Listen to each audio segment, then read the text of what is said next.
somebody is your peer, they're going to behave differently than if they are someone who is, kind of more of that prospect that you're going to nurture and develop and build trust with. And if those prospects come in to a casual get to know you type call, they are typically kind of someone who's looking to gain some wisdom from you. They come in with the intent of wanting to learn more from you because they understand that you're further along than where they are. Hello, everybody. Welcome back. Today, I'd like to invite you to play a game with me called Peer or Prospect. When you are online marketing yourself, you, the self-aware, creative entrepreneur, with a wonderful offer that you just want to share with the world, you're selling yourself as the service or product. How can you tell if you are wasting your time nurturing a relationship with somebody who's really just your peer, who's going to be nothing but a contact and your friend, or if you are actually building a relationship with a potential customer? This question was asked of me when I presented the solution for doing kind of more casual, high ticket sales, being that you should just open yourself up and make yourself available to have coffee conversations to build relationships with high level decision makers. And some of you asked, well, how can I do that, but also make sure that I don't waste my time? And although the answer to making sure you don't waste your time is to have a good onboarding form where a person must fill out the intention behind the call to make sure that they are a good fit to have that conversation, some people were still confused. They're like, isn't that making myself too available? Won't I be bombarded with brain pickers and people who want to actually pitch and sell to me? I totally get it, because just the other day, I got off a coffee call where somebody had booked that call and then they spent the entire hour telling me how I was an ideal client for them, for their business, because they work with creative females. And they took up all of the time pitching me their offer, something that I didn't need, didn't ask for, and couldn't really understand how it went from a get to know you type call where I'm trying to vet who's coming in on these so that there's an understanding that this is just a first step introduction to having that happen. But it does happen because some people are not self-aware. Some people just do things that to other people don't make a lot of sense. Because again, I would never do that. That said, afterwards, I kind of processed it and had to recognize that actually I was exactly where I needed to be for that hour, because that person seemed like they hadn't had a lot of opportunities to practice their pitch. And so if that's what they felt they wanted to use that time for, I was just the receiving party of that practice, of that effort. And because I'm all about, empowering other people, who would I be to say, anything negative about that besides the fact that it wasn't the intention of the call, it wasn't what I was expecting. But you know what? You do you. Friend out there, I'm so glad that I was able to be an opportunity for you to practice your pitch. I did have a lot of light bulb moments while you were talking to me. So thank you to that individual who took that opportunity, because now I have a lot to share with the rest of you about this very thing. When somebody is your peer, it doesn't mean that they couldn't potentially also be a customer. But when somebody is your peer, they're going to behave differently than if they are someone who is, kind of more of that prospect that you're going to nurture and develop and build trust with. And if those prospects come in to a casual get to know you type call, they are typically kind of someone who's looking to gain some wisdom from you. They come in with the intent of wanting to learn more from you because they understand that you're further along than where they are. So you can usually tell based on that person's body language, communication style, confidence, how they present themselves. Also, when you kind of vet what they have going on, where they are at. Whereas with a peer, it's going to look very differently, because a peer might have an online presence, if you're taking a look at them before you meet, that more so looks similar to your own. which if you're further along in your own development of yourself and your business, you actually are not going to look as obviously eager to be doing business, because what happens as you mature and build confidence in your skills, you tend to kind of recognize that there is a difference between using social media to do marketing in the formal way that somebody who is consuming a lot of how to do social marketing content tends to behave, versus somebody who actually just has natural instincts and a comfortability with it, where they're telling their story and showcasing what they do more than being like, please believe me, please trust me, by overwhelming people with evidence that they know what they're talking about in the form of convoluted content. The more confident you become, the more genuine you also become, because your approach to everything is not so much about proving yourself to other people, but it is about just kind of presenting what is true, what is truth, what is authentic and genuine to other people so that they can pick it up and understand it. Just as I mentioned, I believe in speaking to the highest intellect in your marketing to attract people. I also believe that the more genuine, authentic you are, the more it reads as somebody who is not a beginner, not just in the startup phases, but is a seasoned and experienced individual. Because when you're trying to build trust by over proving yourself and over explaining yourself in the front presentation, it typically means that you're a little insecure on the inside and your inwards self confidence is lacking. There's a piece of this that is largely felt. And so you can recognize, right, if you have a lot of experience, how natural business relationships evolve, especially if they are heading towards a paid agreement. You know that if you try to speed it up or be too pushy or urgent, then the other person who is, at the equal intellect and understanding of the dynamic, what they're thinking about when you start to feel like really assertive is that, oh, like there's something here that this person's trying to overcompensate for. So, in my own experience, the more natural you go about it, and the fact that you are able to put aside and dismiss professional agendas and just connect genuinely is one of the ways that high level decision makers identify you as their counterpart, their peer. And it's also how you can recognize other people's behaviors when interacting with you to see really where this relationship is going. Peers can become prospects if your products and services are complementary, or you have something they may want to buy from you, even though they are your equal. But that's exactly what they want to know. Are you their equal? Because if you are not their equal, then you may be a service provider they can utilize, but they understand that they're going to have to do a lot of the mentoring and feedback giving and development of you to get them up to the standards and expectations that they have. And I know that's kind of an uncomfortable thing for people who are beginners to contend with, because I don't like to think about people as being at different authority levels as others, but a leader with a lot of experience running their business and who is very good at what they do and they really understand what they do, they are looking for individuals who they can strategically utilize and place inside of their world to benefit themselves and their goals. That doesn't make them a bad person that they think that way. That is the leadership mentality that a person grows up to have when they have a lot of experience. And if you want to be somebody who is viewed as somebody who is not the person that they are going to have to essentially babysit, then you need to do your own inner work and your own development to match that and be a obvious equal to that individual who is going to have more advanced interpersonal skills than, say, two low confidence beginners.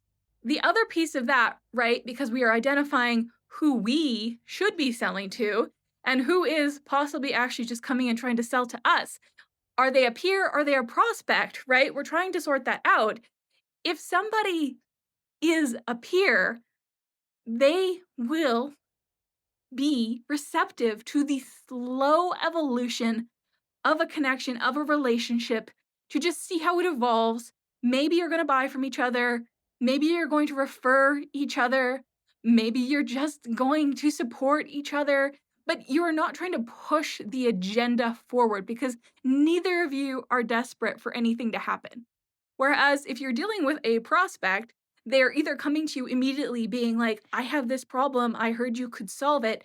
And their vulnerability around having that problem and looking at you as the solution provider should feel very obvious in the dynamic of which they are engaging.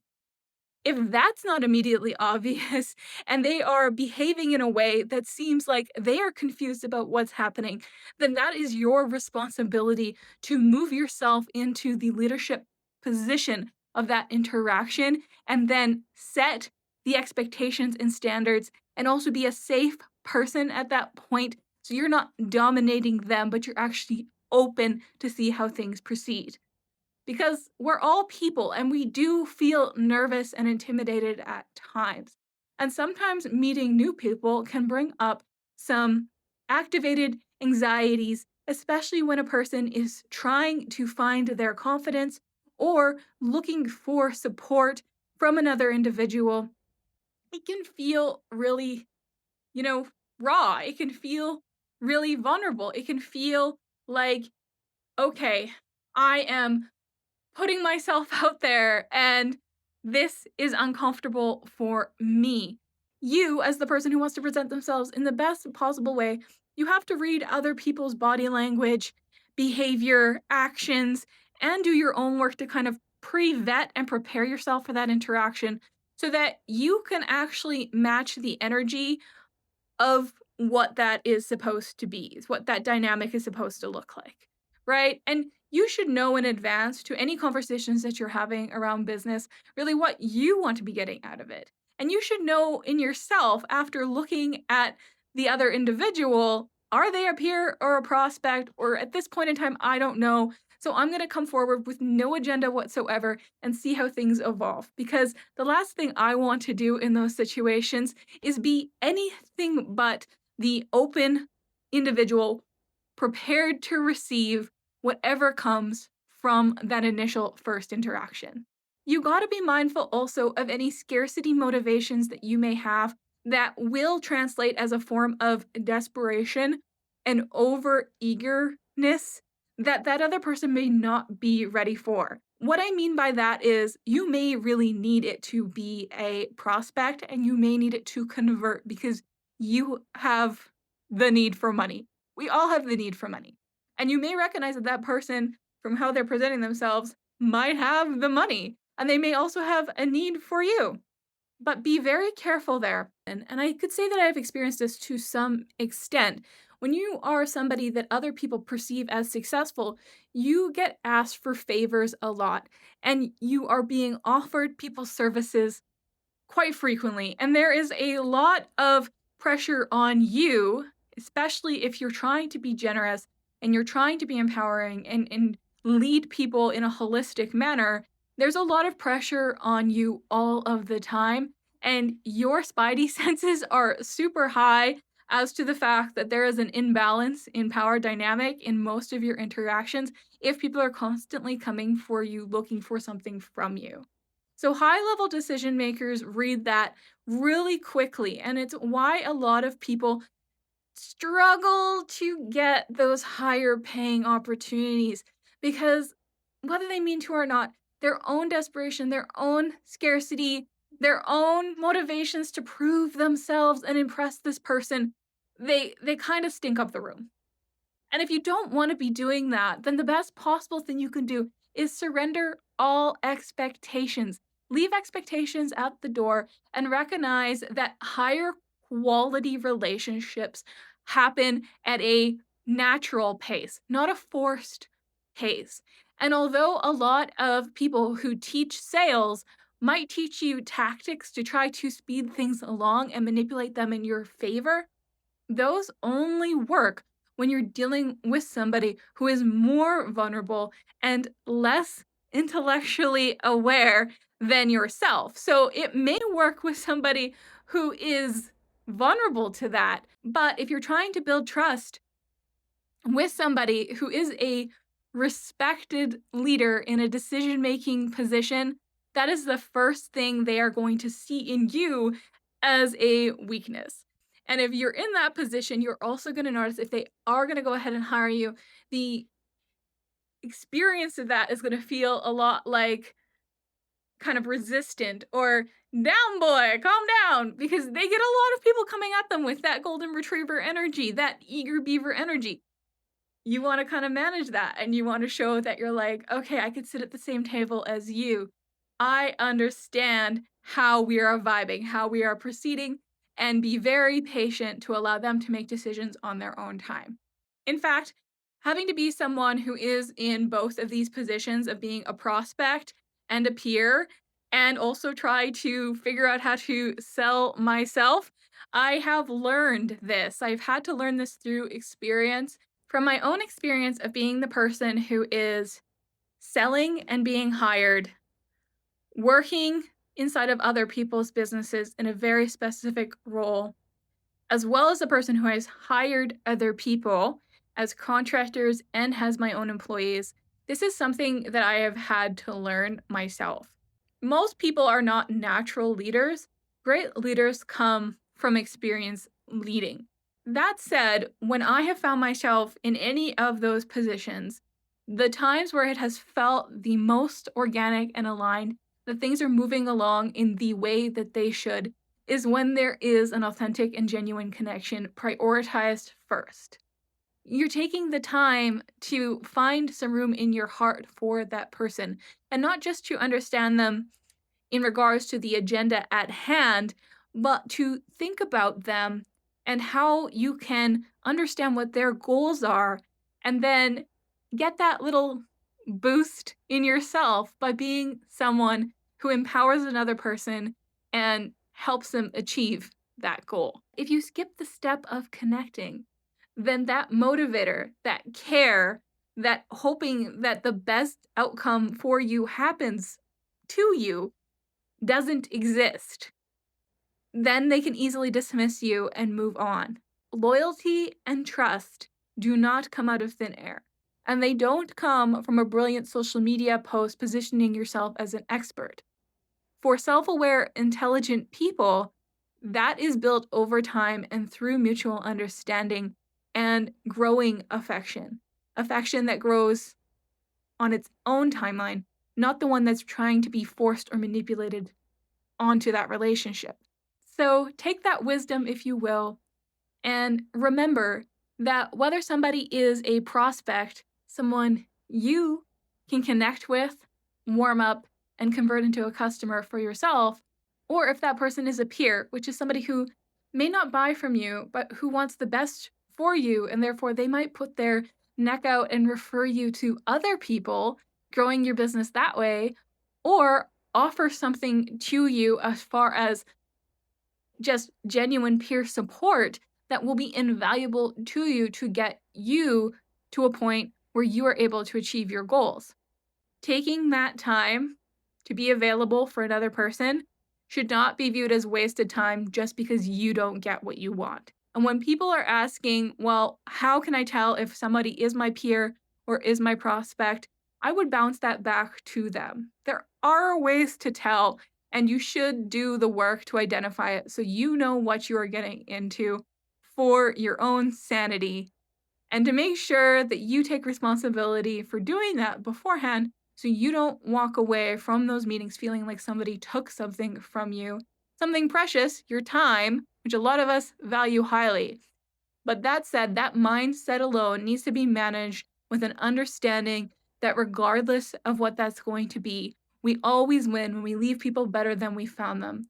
And everybody in some way is still just their inner child playing things out in the real world and trying to get to the next milestone of their own goals and what they're trying to achieve in this world.